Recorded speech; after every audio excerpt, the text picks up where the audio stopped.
மணல் கொள்ளையில் வேலூர் எம்பி கதிரானந்த் வீட்டு கதவை எப்போது வேண்டுமானாலும் அமலாக்கத்துறை தட்டுவதற்கு வாய்ப்பிருப்பதாக தெரிவித்த மறுநாளே தான் அப்படி பேசவே இல்லை என பாஜக மாநில தலைவர் அண்ணாமலை பல்டி அடித்துள்ளார். நான் சொல்லலையே அமலாக்கத்துறைங்கிற வார்த்தையை பயன்படுத்தினா, எம்பி கதிரானந்தன் வார்த்தையை பயன்படுத்தினா, அமலாக்கத்துறையின் வார்த்தையை பயன்படுத்தல. அமலாக்கத்துறைங்கிற வார்த்தையை பயன்படுத்தினா, அமலாக்கத்துறை மற்றொரு ஒரு அறிக்கை கொடுத்திருக்கிறார். இந்த மணல் கொள்ளையில பாத்தீங்கன்னா சம்பந்தப்பட்டவங்க இருந்து ஆரம்ப கட்ட நடவடிக்கையாக 136 கோடி ரூபாய் மதிப்புள்ள சொத்துக்களை முடக்கி இருக்கின்றார். இன்னைக்கு எந்த நேரமும் கூட கதிரானந்தனுடைய வீட்டு கதவை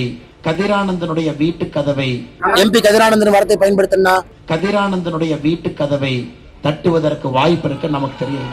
கதிரானந்தனுடைய வீட்டு கதவை எம்பி கதிரானந்தன் வார்த்தையை பயன்படுத்தினா, கதிரானந்தனுடைய வீட்டு கதவை தட்டுவதற்கு வாய்ப்பு இருக்கு நமக்கு தெரியும். செய்திகளை உள்ளது உள்ளபடி தெரிந்து கொள்ள ரெஃப்ளெக்ட் நியூஸை சப்ஸ்கிரைப் பண்ணுங்க.